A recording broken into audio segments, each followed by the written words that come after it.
It was a night like any other, or so I thought.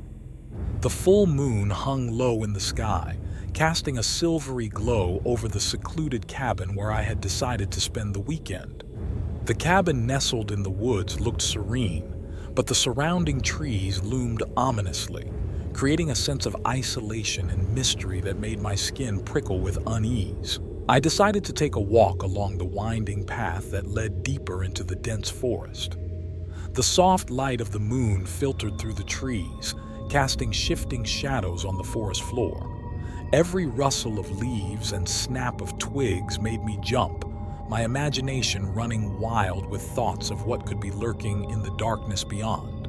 As I walked, I caught sight of a pair of glowing eyes peering out from the underbrush. They belonged to a wild animal, but their intensity added a sense of danger to the scene. I quickened my pace, suddenly feeling exposed and vulnerable in the moonlit woods. I stumbled upon a dilapidated old cemetery hidden deep within the forest. Weathered tombstones leaned at odd angles, their inscriptions barely visible in the moonlight. The eerie glow cast over the graves gave the place a haunted aura that sent shivers down my spine. I couldn't shake the feeling that I was trespassing in a realm beyond the living. A sudden gust of wind rattled the branches overhead, causing leaves to swirl in a whirlwind of motion. The sound was eerie and unsettling, adding to the growing sense of dread that had been building within me since I entered the forest. I felt as though I was being watched, and the feeling grew stronger with each step I took. At the edge of a clearing, I saw a figure standing in the moonlight. Their silhouette was tall and imposing, and they seemed to be watching, waiting for something. I couldn't make out any details, but their presence filled me with a sense of impending doom. A flash of lightning illuminated the figure, revealing their grotesque features and menacing grin.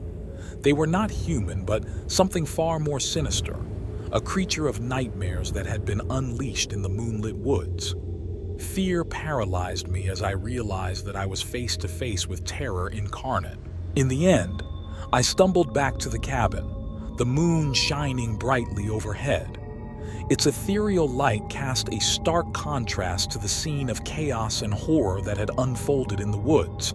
The forest felt alive with unseen threats, and I wondered if I would make it out alive.